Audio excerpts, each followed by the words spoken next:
এই তাড়াতাড়ি তোমার প্লাজো খুলো, আমি আজকে তোমার ওটায় আমার সবচেয়ে স্পেশাল জিনিসটা ঢুকাবো। বাবু, আমি খুলতে পারবো না, তুমি খুলে ঢুকাও। এতে তোমার ওটা আরো শক্ত আর মজবুত হবে। আচ্ছা, তোমার ওটা এত চিকন কেন? ঢুকতে যাচ্ছে না, কি যে করি। বাবু, তুমি না একটু জোরে ধাক্কা মারলেই তো ঢুকে যায়। একটু জোরে ধাক্কা দিয়ে করো, দেখবে তুমিও মজা পাবে, সাথে আমিও পাবো। ফ্ল্যাশব্যাক। অনেকদিন পর আজকে আম্মু ছোট খালার বাসায় গেছে বেড়াতে, আর আম্মুর জন্য আকির সাথে আমার ঠিকমতো কথা হয় না। বাসা খালি পেয়ে আকিকে ফোন দিতেই আকি ফোনটা রিসিভ করলো। বাবু বলো তো কেন ফোন করেছি, গেস করো। কেন বাবু, কিছু লাগবে?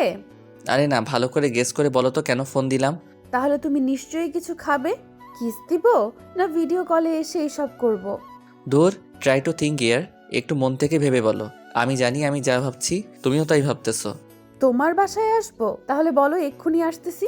ইয়া, এই তো তাড়াতাড়ি চলে আসো। আমার আজ সহ্য হচ্ছে না। আজকে আমি সামনাসামনি ওইসব করব, চলে আসো। কিন্তু খালামণি আছে যে। তোর মা থাকলে তোমাকে ফোন দিতাম নাকি? মা সকালে ছোট খালের বাসা চলে গেছে। তুমি বেশি কথা না বলে তাড়াতাড়ি আসো, আমার আর সহ্য হচ্ছে না। ওকে বাবু, তুমি 2 মিনিট অপেক্ষা করো, আমি 5 মিনিটে চলে আসতেছি। আখি আমার খালাতো বোন। আমরা একসাথে বড় হয়েছি, বলা চলে আমরা দুইজন সমবয়সী। পরিবারের সবার অজান্তেই আমরা একে অপরের সাথে আজ 4 বছর থেকে ডেট করতেছি। আখি আমাকে প্রথম প্রপোজ করেছিল, তাই রাজি না হয়ে থাকতে পারিনি। যাক, আখি আমাদের বাসায় চলে আসলে আমি বাসার গেটে ভালো করে তালা ঝুলিয়ে দিয়ে আখিকে নিয়ে ভিতরে চলে আসি। তাড়াতাড়ি সব কিছু খুলে ফেলো, যেন কেউ কোনো কিছু জানতে না পারে। কি খুলবো? আমি খুলতে পারবো না, আমার শরম করে। আরে লজ্জা করলে হবে? আজকে তুমি আর আমি, তাড়াতাড়ি খুলো তো, আমার আর সহ্য হচ্ছে না। আজকে তোমাকে একা পেয়েছি, বাসাও খালি। আজকে খেলা হবে। দেখো সাকিব, আমি তোমার সাথে এসব করার জন্য মোটেও প্রস্তুত না। তুমি যদি চাও তাহলে একটু কিস টিস হতে পারে, এর বেশি হবে না। দূর বাল, একটু বোঝার চেষ্টা করো। আখি, ট্রাই টু রোম্যান্স। আমি একটু রোমান্টিক মোডে কথা বলতে বলেছি।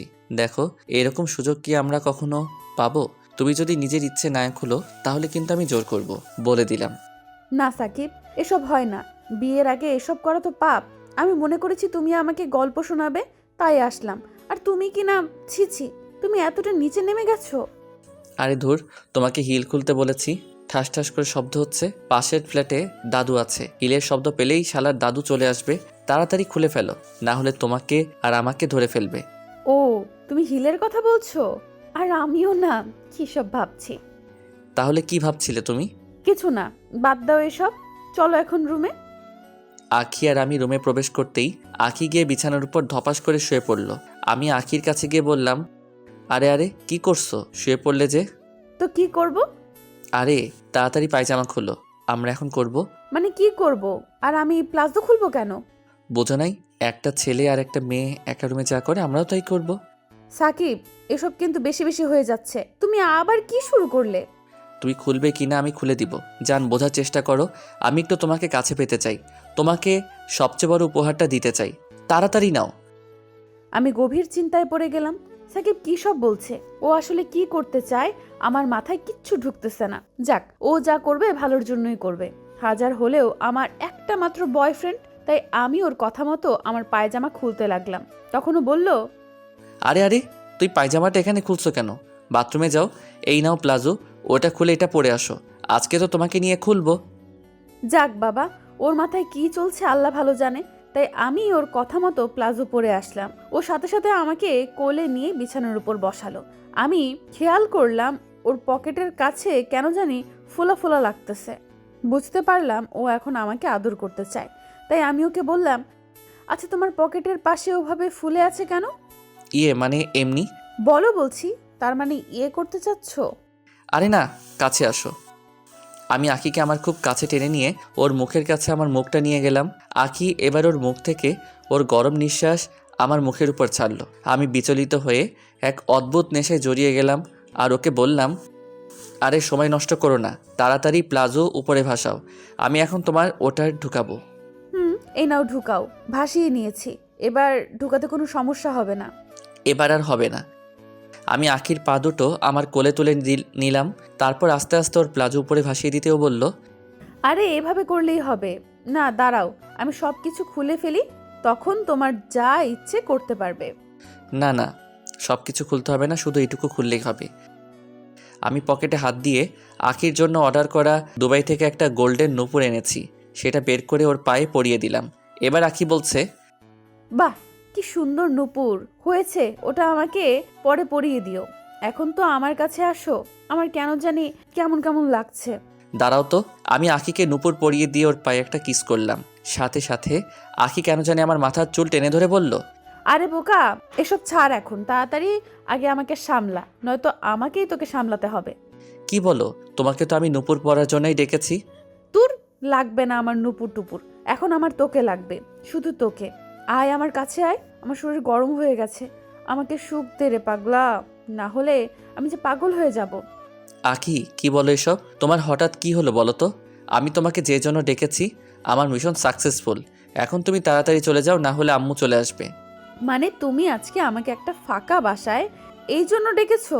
থুর, তোমার সাথে আর কোনোদিন কথাই বলবো না।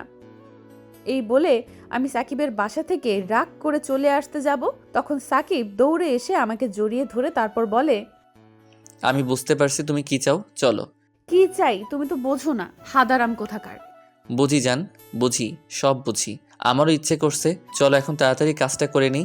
আম্মু চলে আসলে পরে আর কিছু করতে পারবো না। তাহলে আমি কি সবকিছু খুলে ফেলবো? তাড়াতাড়ি। সাকিব আমাকে কোলে নিয়ে বিছানায় শুইয়ে দিল, তারপর আমার শরীর থেকে সব কাপড় খুলে আমার নাকে একটা কিস করলো, তারপর আমার কপালে একটা কিস করলো, ধীরে ধীরে আমার গলায় কিস করলো। এবার আমি আর নিজেকে কন্ট্রোল করতে পারলাম না, সাকিবের সাথে আমিও রেসপন্স করতে থাকি। সাকিব এবার আমার বুকে হাত দিল, তারপর পুরো শরীর স্লাইড করতে থাকে। আমি উত্তেজনার চরম পর্যায়ে চলে যাই। সাকিবের মাথার চুল ধরে টেনে ওকে বললাম, জান, শুধু কি কিস করবে নাকি আমার শরীরের মধুটাও পান করবে? তোমার মধু খাওয়ার জন্য এত কিছু না খেলে কেমন হয় বলো? আচ্ছা, প্রোটেকশন এনেছো? না, প্রোটেকশন ছাড়া আজকে করব। যদি বাচ্চা হয় তখন? আরে কিছু হবে না, তুমি পিল খেয়ে নিবা। আমার না কেন জানি ভয় করছে। কিসের ভয় জান? এই যে আজকে ইয়ে করার পর যদি আমি প্রেগনেন্ট হয়ে যাই, তুমি কি আমাকে বিয়ে করবে? অবশ্যই, তুমি 10টা বাচ্চার মা হলে আমি তোমাকে বিয়ে করব। সত্যি তো জান? 3 সত্যি। তাহলে আসো, আমাকে আদর করো।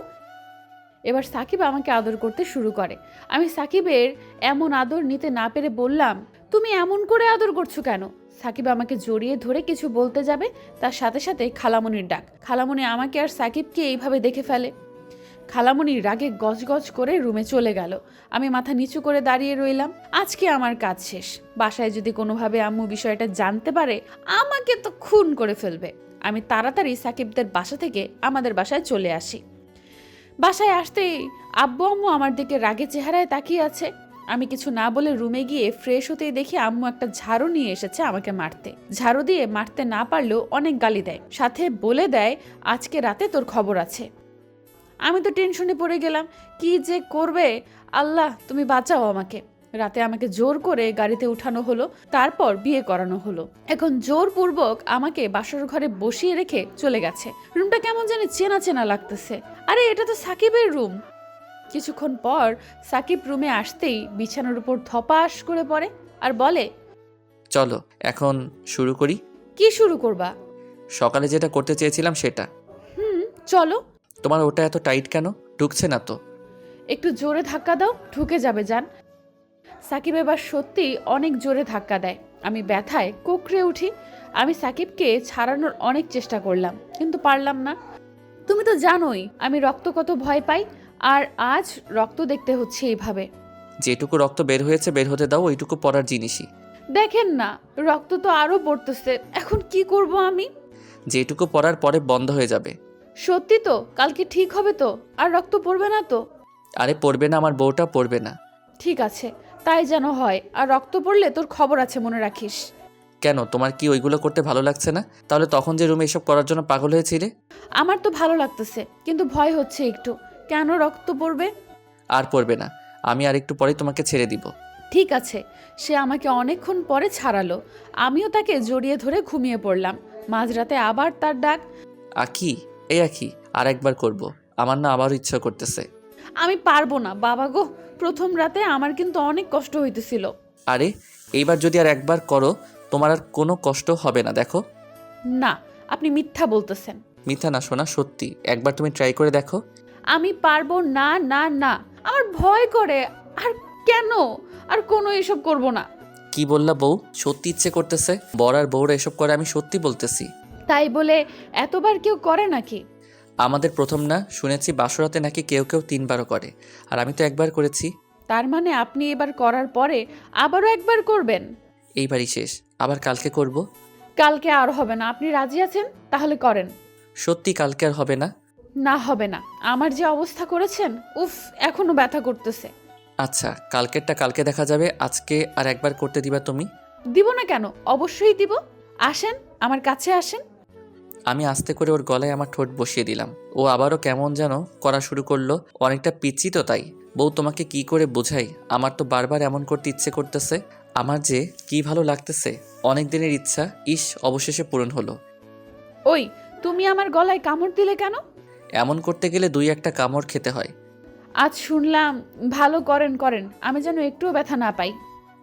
আস্তে আস্তেই করব। তুমি যে আমার খালাতো বউ, একদম পিচ্ছি মেয়ে। আবারও পিচ্চি বললি? আমি করব না, করব না। একবার বলছি না আমাকে পিচ্চি বলবি না? বললাম না? আর তবুও এটা কইরো না প্লিজ, লক্ষ্মীটা। আচ্ছা, করলাম না, আমি রাজি। এরপরে আমাদের আবারও রোমান্টিক একটা ফুলসজ্জা হলো। সকাল 10টা বাজে। ওকে ডাক দিয়ে উঠালাম। এই উঠো। আপনি উঠেছেন? উঠেছি। যাও এখন গোসল করে নাও। এই শীতের সকালে কিভাবে গোসল করব আমি? আরে গোসল তো করতেই হবে। কালকে ওইসব করেছি, আর এখন গোসল না করলে কেমন হয় বলো? চলো আমি তোমাকে গোসল করিয়ে দিতেছি। আমিও তার সাথে গোসল করে নিলাম। গোসল করার পরে আমার খুব শীত লাগতেছিল। তারপরে সাকিব এসে আমাকে অনেক শক্ত করে জড়িয়ে ধরলো। সাকিব জড়িয়ে ধরার সাথে সাথে বুঝতে পারলাম যে শীত যেন কোথাও হাওয়া হয়ে গেছে। ভালোই হয়েছে, শীতের সময় শীত লাগলে জামাইকে তো জড়িয়ে ধরা যাবে। এখন কি ভালো লাগতেছে? অনেকটা ভালো লাগতেছে গো। ওই চলো কিছু খেয়ে আসি, সবাই আমাদের জন্য অপেক্ষা করতেছে। আমি গিয়ে সবার সাথে খেয়ে নিলাম। দেখতে দেখতে অনেকটা দিন কেটে গেল। এখন আমার বউটা অনেক দুষ্টু হয়ে গেছে। আমার চেয়েও দুষ্টু। যার এত ভয় ছিল সে এত দুষ্টু হয়ে যাবে সেটা আমি কোনো দিনও আশা করিনি। ও পরিচয়টা তো দিতেই ভুলে গিয়েছিলাম। আমি হলাম সাকিব, একটা সরকারি স্কুলে চাকরি করি টিচার হিসেবে। আর এই হলো আমার বউ, ওর নাম আখি, আমার খালাতো বোন। কিভাবে কি হয়েছে সেটা তো শুনেছেন। বিকেলে শুয়ে আছি, আখি এসে বলল, সাকিব, এই সাকিব, তোমার ঠোঁটে একটা কামড় দিতে ইচ্ছে করতেছে। দেখো আখি, ওই দিন কামড় দিচ্ছ, এখনও কিন্তু ঠোঁটে দাগ হয়ে আছে। আমার দিতে ইচ্ছে করতেছে, সো দিব। কোনো বারণ করতে পারবে না তুমি। যখন আমার সাথে ওইটা করো তখন কি আমি বারণ করি? দেখো লক্ষ্মী বউটি আমার, শীতের দিনে কামড় দিলে ব্যথা করে খুব, আর রক্ত বের হয়। বের হলে হবে, তাতে আমার কি? আমি আস্তে করে তার কাছে চলে আসি, কিন্তু সে পিছিয়ে যাচ্ছে। আমি তার কলার ধরে পায়ের উপর পা উঠিয়ে উঠে পড়ি। দেখো দেখো, একদম ভালো হবে না কিন্তু। আমি তার কোনো কথা না শুনে তার ঠোঁটের সাথে ঠোঁট লাগিয়ে দিলাম। কামড় কি দিব এখন? দিয়ে দেই। আমি আস্তে করে কামড় দিলাম। রক্ত পড়বে কিন্তু। পরেনি, ছেড়ে দিলাম। আমার সাথে দুষ্টমি? আগের চেয়ে অনেক দুষ্ট হয়ে গেছো তাই না? দাঁড়াও দেখাচ্ছি মজা। আমি ওকে কোলে করে খাটে নিয়ে যাই, তারপর ওর পেটের উপরে বসে পড়ি। ওই, পেট থেকে ওঠো, ব্যথা পাচ্ছি। উঠবো না। এত চালাক হয়েছো কেন তুমি? তোমার কাছ থেকেই শিখেছি। বর যদি চালাক হয় তাহলে তো আমাকেও চালাক হতে হবে, তাই না? আমি ওকে টেনে বুকে নিলাম, তারপর ওর কপালে একটা চুমু দিলাম। ও আলতো করে জড়িয়ে ধরলো, আর কানে কানে বলল যে অনেক ভালোবাসি তোমাকে।